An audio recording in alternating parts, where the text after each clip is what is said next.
There is a dearth of female leadership right now who are in this boat, who have young kids, who are trying to school at home, who all of those things. And the people who maybe were going for the gold ring and wanted to take the next step, I've been hearing from a lot of them reaching out where they're saying, I don't know if this is the right time. And what I want to say is there's no right time. Yes, this time is crazy, absolutely. But if you're going through hell, just keep going. I think that is so important to portray and get out there right now, that you can do it. Everyone can do it. We can all do it. And I guess that's the resilience I was talking about, right? Like, I have found buckets and boatloads of resilience I did not know I had.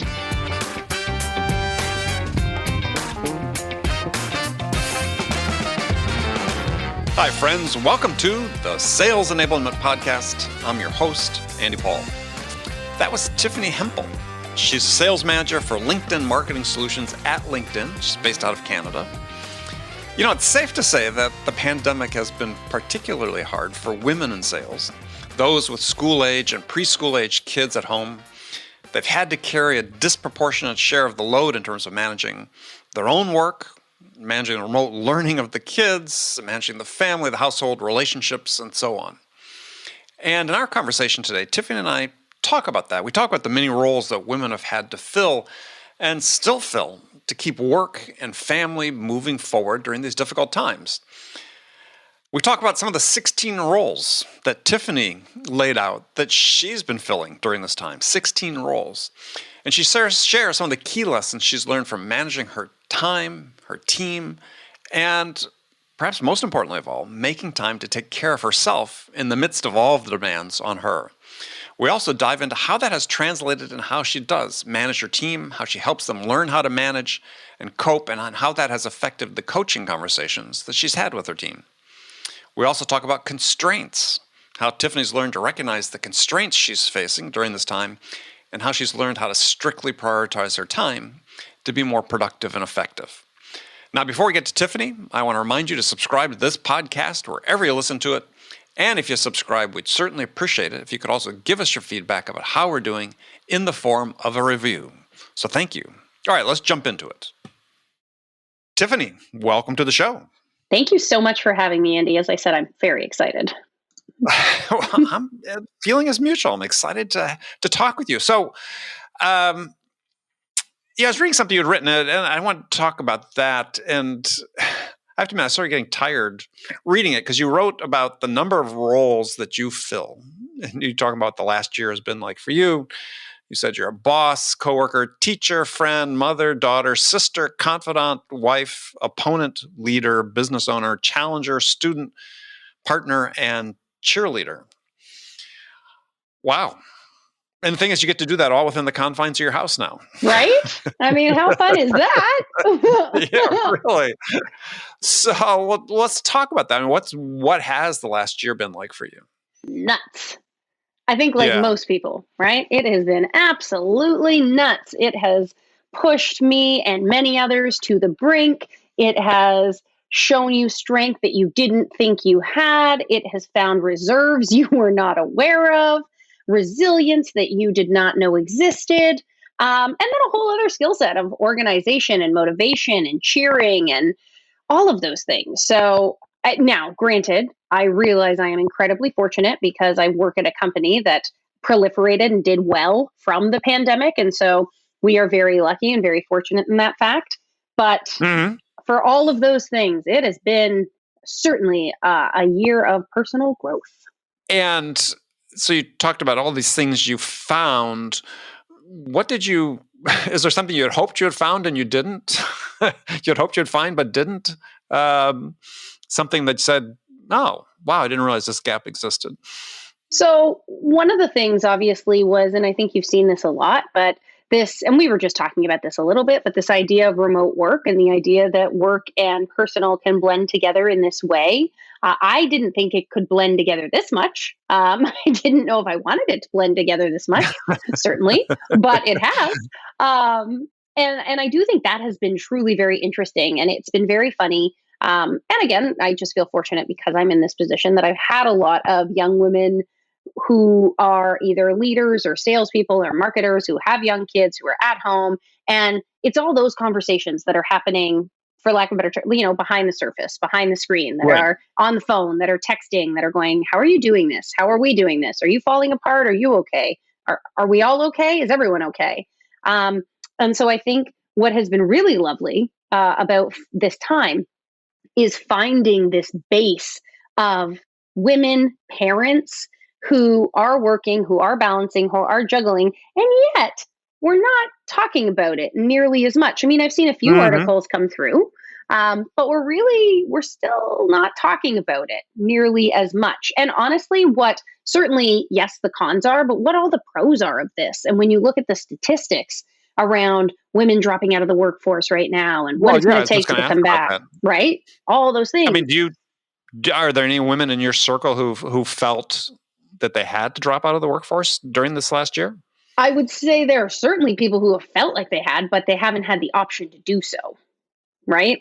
So whether that's been they had to bring in an income to keep things going, whether that was honestly their job kept them sane, and so Yeah. they needed that as an escape. But there have been many conversations I've had with people where it has been, should we return? What does it look like? And then, yes, I have known a few people who have actually stepped out. Yeah, I mean, I was just reading statistics that came out last week, though, saying that at least in the U.S., the net job loss in December was 140,000 jobs.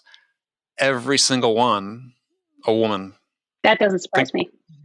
I mean, it's just, well, yeah. I mean, I was just sort of wondering, sort of in this audience of people who listen to this, which is, B2B, a certain, leaning toward the tech audience, what those experiences had been like, because it's just unprecedented. Mm-hmm. And it's also sort of, interested too, is because I was listening to a podcast about, work sharing at home, because you have two people, is the workload being evenly balanced in terms of kids and so on and so forth. So I think many of the people that I know in tech, to your point, you haven't seen the same kind of need to step away.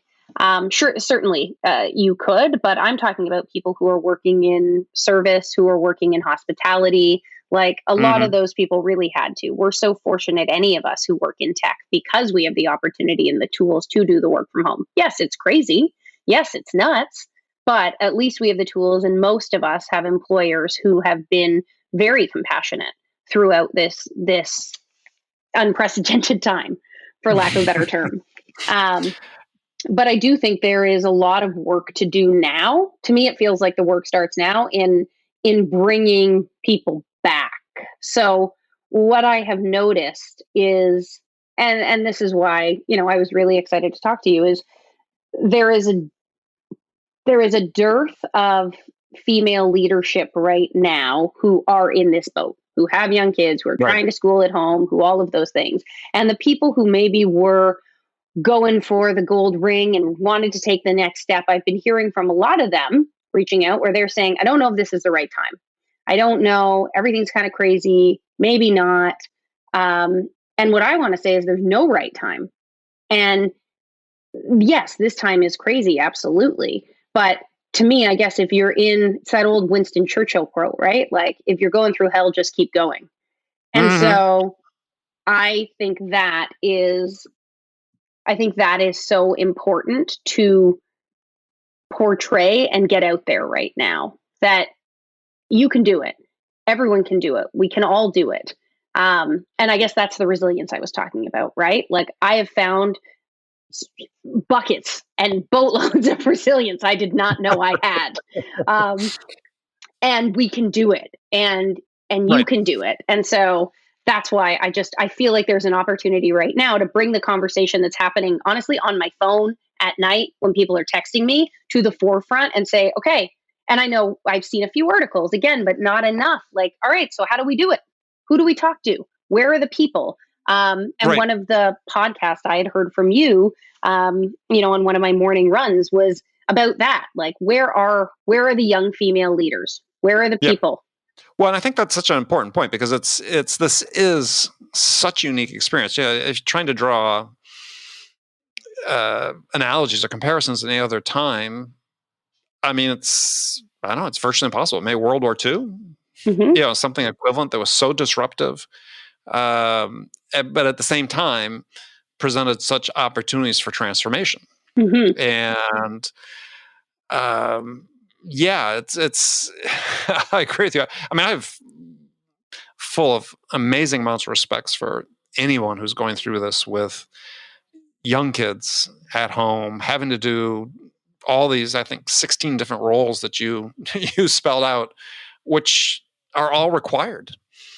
And doing it in this confined space where you really don't have a chance to have a break. I mean, I think as a generation, to your point, is there's so much resilience people are going to find having gone through this experience that you anticipate something transformational on the other side. But I think at least that's what I'm seeing. It feels like a lot of the companies that were very resistant to remote work all of a sudden now have policies on it. Companies that, and you saw this, that we were already moving to a more work-life blend as opposed to that hard line. And you're seeing it now. I mean, this morning, I literally had a one-on-one with one of my teammates. And in that, my son was with me, obviously, and Oh Canada, the anthem started. And so I'm sitting there talking to him, I'm like, oh man, I'm really sorry. Hold on, can we just stand for the anthem? So the three of us, him on Zoom, me and my son, are standing for the national anthem. Okay, the national anthem finishes. Then, of course, my son is very excited to talk to him and tell him about dinosaurs. So he had to do that. And then I'm like, okay, buddy, you go back to your computer. Okay. And then I'm talking to my coworker. I'm like, all right, so back to the pitch. And we're working through and we're coaching through the pitch, right? And I think that the lovely thing about that, and definitely in the beginning, back in March, April, when this all hit, that was really uncomfortable for everyone to see that side of your life. Now I find that vulnerability has created this immense wealth of trust that normally takes so long to build. But because we've been condensed into, like you're saying, this box where we have to play all these roles, and frankly, all those roles are visible, you have this opportunity to build an amazing level of trust with your team, which is also unprecedented and so fortuitous.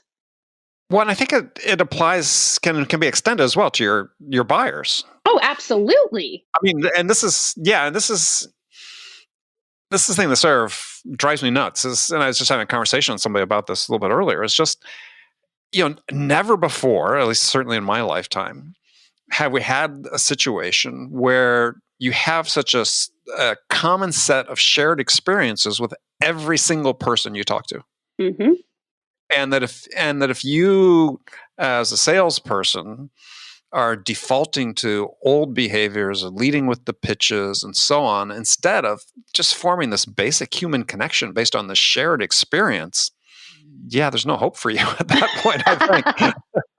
It's so funny you say that, Andy, because this morning I was actually talking to my team and we were chatting about this and I was like, all right, guys, we've sold with data. Everyone's sold with data. That's great. Insights data. And yes, it's important. Absolutely. If you don't have it, you're not going to get it. But at the end of the day, exactly like you said, tell me the story. Connect with me. Find my commonality. I was on a call with a client yesterday, and it was very funny because I was on a call, and this was someone I hadn't spoken to before. And so I'm sitting there and I'm talking to them, and he's on his phone, and we went to the pharmacy together, and then we went home, and then I met his dog. And I'm like, to your point, like it would have normally taken me, I don't know, a year to even find out like what his dog's name was. I don't know. But to be that personal that quickly is such an opportunity as well. Well, so the question, I guess, I'd ask you, Jen, I know your crystal ball's the same as the rest of ours, but how do you see us as we sort of come out of this over, gradually, certainly over the next year or two, depending, who you believe? Are we going back? What's going to be, I don't want to call it the new normal, but what's that phase going to look like that we transition to? So I think it's interesting, again, you bring that up because obviously no one has a crystal ball. I certainly don't. Wish I did, but I don't. And when you look back at the 1940s and the 1950s, so coming out of World War II, at the time, you didn't have you didn't have the women's movement in the same way, right? And so ultimately, yes, the 40s brought all of this progression and transformation. And then in the 50s, you got put back in your house and back in your place.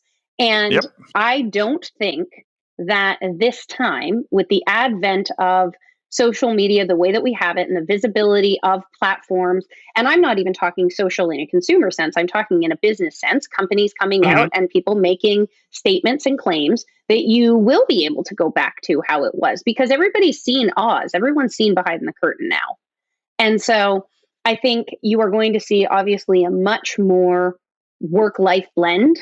I've seen a myriad of companies come out in the past month that have issued statements. I'm sure you saw, I think Salesforce today put out a statement that they said, we're going to have three options: fully remote, 2 to 3 days in the office, 4 to 5 days in the office. And it's official, right? Like this is the stance. And so you're going And to. what, I mean, when you choose those, I mean, does your pay vary? I mean, No, what's nothing varies. That's it. Like these are just the options for physical okay? working locations. So I think you're going to see a really interesting work life blend. People aren't going to be expected to be in the office all the time. Uh, One thing I don't know, and I would actually love your opinion on this, Andy, because you've talked to so many people and you've been around so long. Um, I Thank you for reminding us. I'm Yes. sorry. I meant in a career sense. I meant you have excellent history. Um, but what's really interesting is I read somewhere that someone was saying the idea that you will have to, miss dinner with your kids for a client dinner will be a thing of the past. We won't be doing those anymore. And I read that and I have my thoughts, but I would love to know what you think. Interesting. Yeah. Um, well, I'll get to that point. I think that to your statement and talking about the Salesforce thing, what I worry about is that people are going to feel pressured to go back because they're going to be fearful of missing out. Yeah, if the conversations are taking place in the office, because people, have the casual meetings face to face again, water cooler talk, hey, Mm-hmm. management like walking around. Yeah, I wonder whether there's going to become this thing that wow, Mm-hmm. people are talking and I'm not there. Right. And so my ability to influence whatever I need to influence in order to be effective in my job, I think people are going to feel more, if that's the case, I think people are going to feel more pressure to return. Interesting. Um, Yeah, it's a really good perspective. and so I think when, to your other point about dinner with clients and having to miss, I'm of the school that, I never took anybody to dinner anyway. All my years of decades of selling and sales management, I emphasized and relied on the personal, but I always sort of drew a hard line.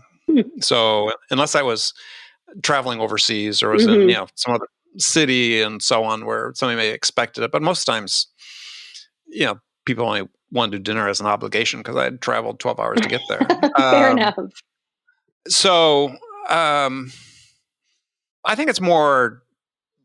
Yeah, I think it's more about missing events, right? You said dinner, but I think it's events. I mean, and for me, it's very personal because I started my company in 2000 because I've been traveling so much. I missed a birthday for a kid, Right. my daughter, Mm-hmm.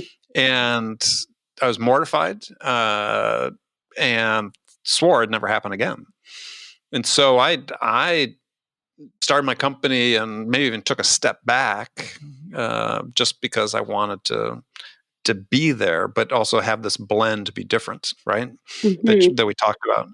And I think if we can enable that for people, and it's one thing to say, look, feel free to work remote, but I also expect you to be 100% available between 8 and 5. Then we really haven't changed things substantially. Right. But if we're saying this really is a blend, what I'm really concerned about is people getting the work done. And obviously you want to be available for certain meetings, but we also have a little bit more autonomy in their Mm-hmm. lives. And I think this is a thing that the theme I keep returning to as I think more and more about this is this idea of autonomy. Mm-hmm. Does this enable people to have greater control over their lives? And if they do that, I think and they're able, and the companies that enable them to do, I think they buy a tremendous amount of loyalty. Mm-hmm. But it's sort of at odds with a lot of what's happening in sales these days, which, quite frankly, is sort of, given sort of big brotherish, right? There's a popular book out about surveillance capitalism. It's based on this idea that big data knows everything about you. And we have smaller versions of that in sales with all of our sales tech products and so on as we sort of. So if people can sort of feel like, I can do my job, but I can do it sort of on my own terms and be successful at it, I think companies, if they enable that, I think they buy a tremendous amount of loyalty from their people and productivity, I would say, over time. Right. So the themes you're really saying are, like you said, autonomy. And I think that, sure, that has to come from a company lens. Absolutely. I think if you can do that, great.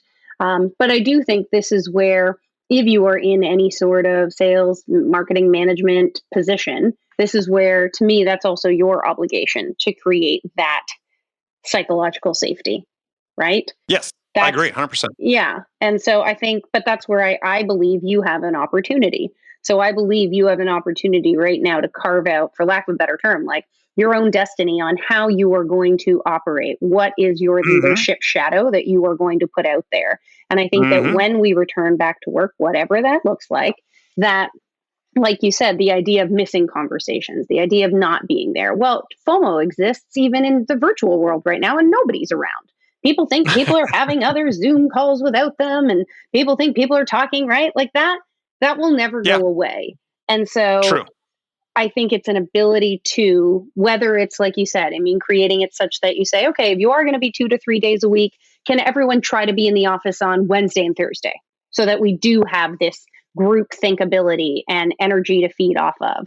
Or ensuring that as we learn things about conversations and passings and whatnot, making sure that as a leader, you are consolidating all that information and disseminating it in a predictable manner so that people don't feel like they're left out or they missed the boat or something like that. So I do think equal access. Exactly. That's a really interesting point you did bring up, though, on to me, it's the difference in communication styles that ultimately has transpired over the last 12 months and what was important versus now what is much more important. I don't know about you, but at least a year ago, like I heard about employee well-being and it was there and it was great. But now all of a sudden, you have so many resources going into well-being and mental health and people having these breakdowns because they are playing 18 roles at home and they can't keep doing it. And so I think as a leader, if you can help in any sense create, like you said, the autonomy, the psychological safety, the ability to be whoever you need to be, wear whatever hat you need to wear in that time, then I think, again, you create, like you said, loyalty. If you can create that synergy between the team, you really create a winning team. So let me extend that then is what do you think, excuse me, what do you think is going to happen in terms of travel to meet customers? I have actually given that a lot of thought. And I think that people coming out of this, I feel like, again, when you look at history, the Roaring 20s were the Roaring 20s for a reason, right? Yes. Everyone had been pent up and locked down and under quarantine and wearing masks. And as soon as we could, we just went nuts. And I do believe that's going to happen again. I think that the pendulum is wound up and pulled back so much that as soon as we let it go, it is going to swing. So I think that once we can, the opportunity for in-person meetings and client travel and dinners and all those things, I do think you will probably see a surge of that because it'll be a novelty. We haven't been able to do it for so long that it'll be so fun. But I think once the pendulum swings back to the middle, that's where I think, again, like we were talking about, you will see this much more definitive and protective stance on my time and my autonomy and the ability to get the job done in the time that I have available. Yeah. Well, I find it interesting, and I agree. I find very interesting that in all this discussion about virtual selling, and I've interviewed a bunch of people on the show about this, is for a lot of people who have written about it, I think their perception of what, and not everybody, but a good chunk of them, of how much selling was actually taking place in person versus remote and virtual was completely wrong. Right. and that people sort of assume that way more in person was taking place than actually was. I think there's one study that's found that three-quarters of companies surveyed said that like only 20% of their sales interactions were virtual or something like that. Right. And to me, that was like, that's ridiculous, right? Right. When we talk about email and phone calls, and it's, I don't know, unless you're selling insurance, door to door or something. I think for most sellers, it's been primarily virtual for a couple decades. Yeah, ever since email showed up. Well, I guess it depends though. Like it depends on the vertical you're in, right? Because we've seen it transformationally against verticals where some that are more tech-based, sure, to your point, they have been selling via email and text and all the great, tech stacks we have. They've been using all those tools. Then you look at other more traditional industries like law or like professional services, and they have not. And so they were flying to events and they were taking clients out and those sales were being done in person up till the last few years. Like COVID was very difficult for some of those verticals. And I think when you look even at financial services, right? Well, that was one I know that was much more in person. Right. I had someone on the show. We talked about that. Right. I feel like that transition, there's just this vision of, people say field sales. And it's like, I don't know, as a veteran of numerous startups and scaled companies, it's like, yeah, we traveled when we had to. Right. But I think that's the thing, right? It's so easy. And honestly, I think this is another, and I'm going to go, a little bit on a different path here for a second, Andy, but I think this is also what's so lovely about 2020 and all the craziness is the awareness of the Black Lives Matter movement actually brought into light much more people's self-examination of their own beliefs and their own biases and their own things like that. Mm-hmm. And so I'm not even using this in that sense right now. I'm saying the self-awareness to say, like you said, well, I've done this. I've run startups and I've scaled companies and this is what I've done. Well, that's fair, Andy. That's what you've done. It's not what everybody does. That's not how everybody thinks. That's not how a lot of companies run.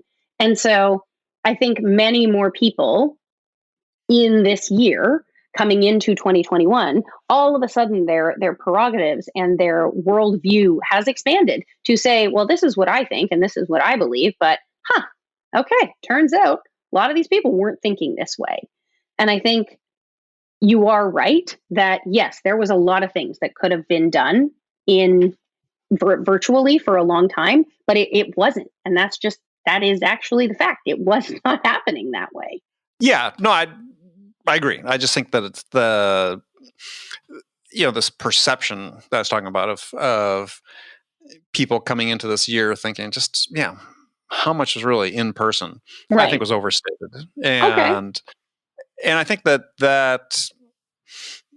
we could go back and measure it. But yeah, it's definitely changed. And our people, to the question we were talking about before, are people going to go back again? And I agree with you. I think there's this pent up demand. And it will be interesting to see is when people get back out in front of customers again. Mm-hmm. And I don't know the answer to this question. I'm just asking the question is will they say, I could have done this remotely? Right. Or will they say, there was something here that happened that wasn't happening on remote calls? Right. Well, inevitably, the human spark of being together with people and having like a shared in-person experience through the nonverbal cues and body language and things like that, those things you will not, right? They don't translate over video. And we know that. And there have been studies that say that. So I do think there is a place for that.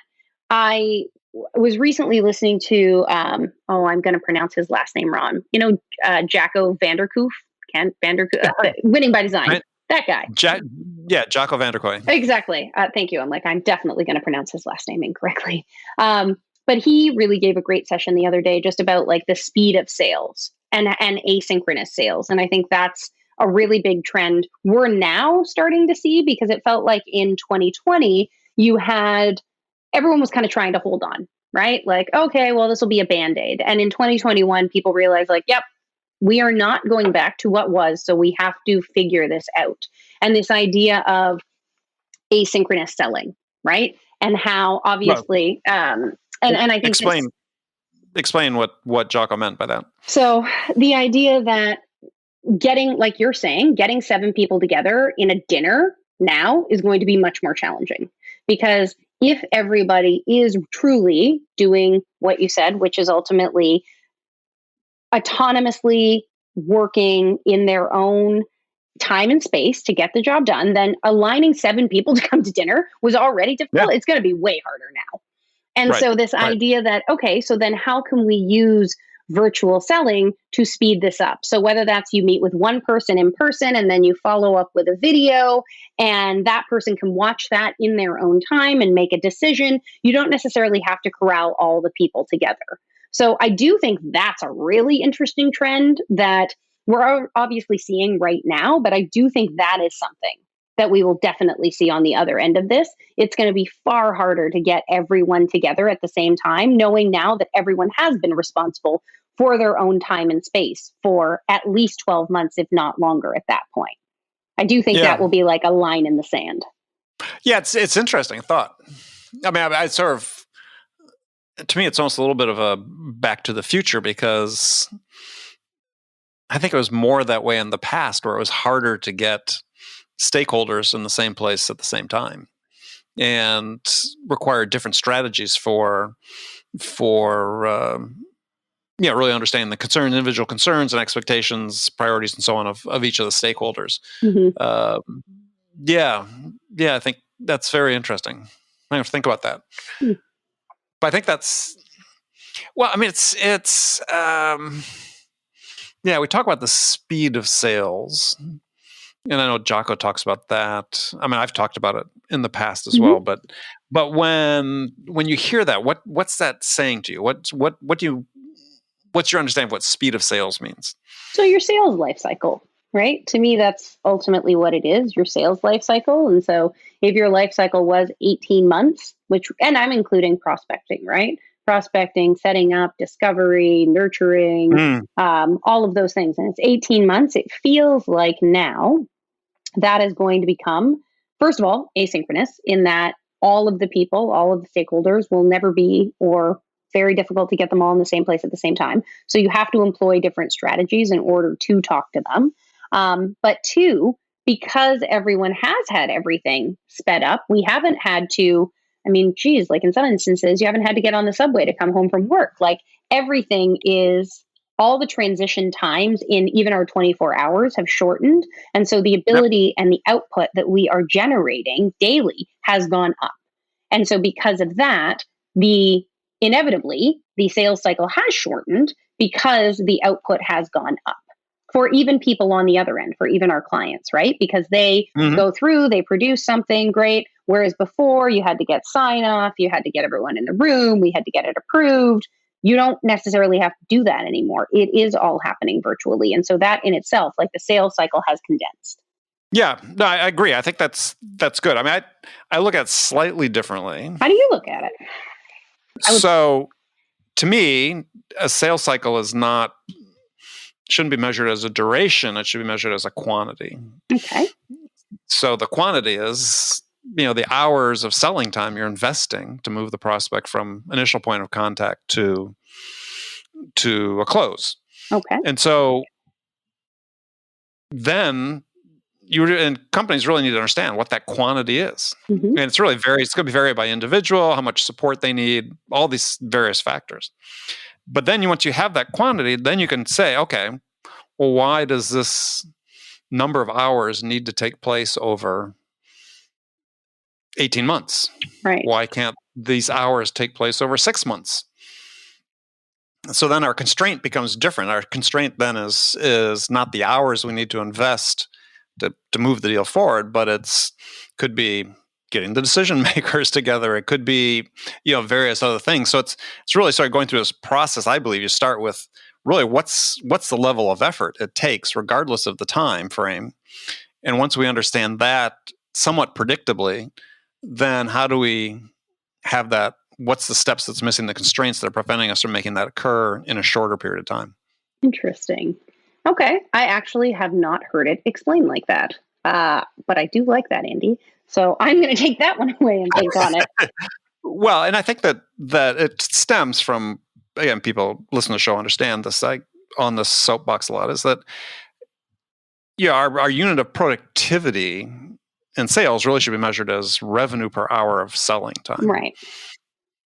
And when we do that, we can actually then understand what our true productivity is and our true productive capacity is versus using measures like quota and so on. Mm-hmm.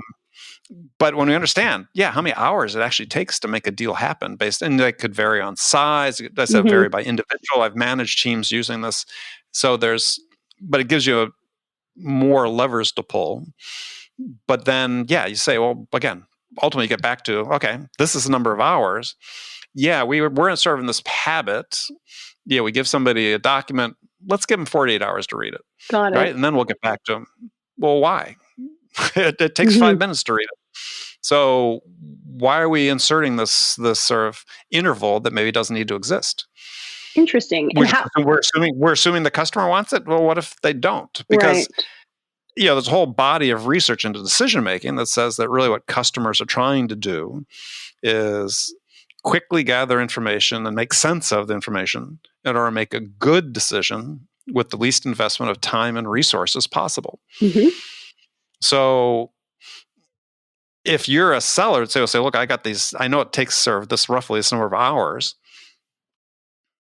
It's really in my best interest to get through those and help the customer get through those hours as quickly as possible. Right. Because they're at that point more likely, because again, there's other research from Herbert Simon, Nobel Prize winner, saying, look, people want to make the good enough decision. What he called a satisfied decision.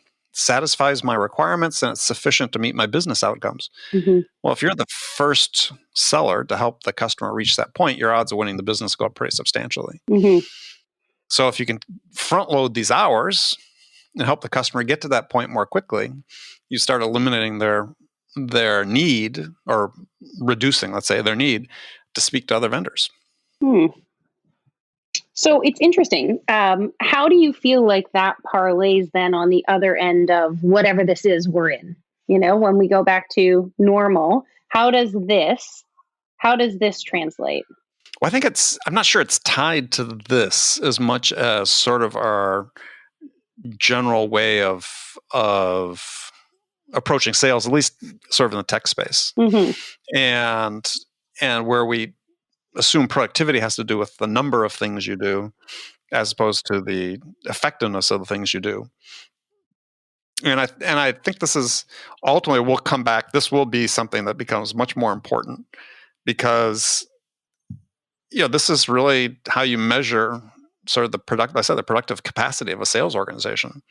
If you understand how productive an individual is in this sense, in terms of, let's say, revenue generated per hour, a sales time, then I can do a calculation to say, well, this is what the real capacity is of this organization. Right. And maybe I don't need to scale the number of people I have. I just need to be able to help them achieve these levels of productivity. And it changes economics pretty substantially. Interesting. So I'm sorry, of course, as you're talking to me, going back to the beginning of wearing multiple hats, I hear my children come in and one of them is screaming and I don't know what's happening. And I think he's crying, but luckily someone's with him. So, we'll just hope for the best here. I thought that was like construction noise from outside here. Oh, okay. Well, that's great. No, it was a 7-year-old screaming. Sounds like he probably fell outside. Yeah. I mean, I said, I just have so much admiration for people with kids at home that are making this happen. It's hugely difficult. I said, I can't imagine having done it when we had 2 kids at home. Unbelievable. And it leads to a question. So in amongst this is, I just read an interesting book, and this will lead to the question. And the guest on the show, a fascinating guest named Andrew Sykes, wrote a book called The 11th Habit, Habits of High Performance Individuals. I forget the exact subtitle. But it sort of 10, sort of standard habits of performance improvement or high performance. But the 11th one was really the key. And he said the 11th one is self-care. Mm-hmm. So, in all everything that's going on for you, how have you found time for you? That's an interesting question. And I do totally agree that when you are wearing 16, 17, 18 hats, organizing down to the minutia is imperative, and that includes self-care. And so I have spoken to and coached a lot of people who are in the same situation on this and saying, whatever that means to you, for me, that means it really does. And I feel like I'm going to be redundant saying this because I feel like everyone says this, but wake up in the morning as early as you can. I wake up generally around sometime in the 5:45, 5:30, exercise, journal, write, read. And then all of a sudden, when the world wakes up at 7, you've had an hour and a half. And then you can hit the deck running. But you have had that hour and a half to clear your space, clear your mind, and physically nourish your body, however you need to do that. But I do find that time imperative. And without that, I feel like I would go nuts. And so what's your exercise of choice during pandemic? I feel like most people, I wish it was really fancy, but I found a YouTube channel that I love. And I literally just follow this woman. And so I tried a bunch of different ones, and inevitably I stumbled on this one, and I'm a complete diehard fan now. And I love her. She's very motivating, very fun, very resilient, and she does a variety of different exercises. And so I literally just wake up, go down to my basement and do them. And it's been great. It's been great. Yeah, my wife has found a similar YouTube channel, sort of a Pilates type thing, and she's just huge fan. You have to find what works for you, right? And so, it's been all of those things, all those habits. I mean, I even think of that now. Like, will I go back to a gym? Will I go back to a yoga studio? I don't know. Maybe to get out of my house, but it is quite nice just to be able to do everything and run upstairs and not have to travel. So, who knows? Yeah, I know. But I'm a little spoiled being here in California. I can get outside more easily year round. Fair enough. Yes. So, I am very jealous, but so going and hopping on my bicycle and heading out to the hills is a little bit more doable. That sounds pretty fantastic.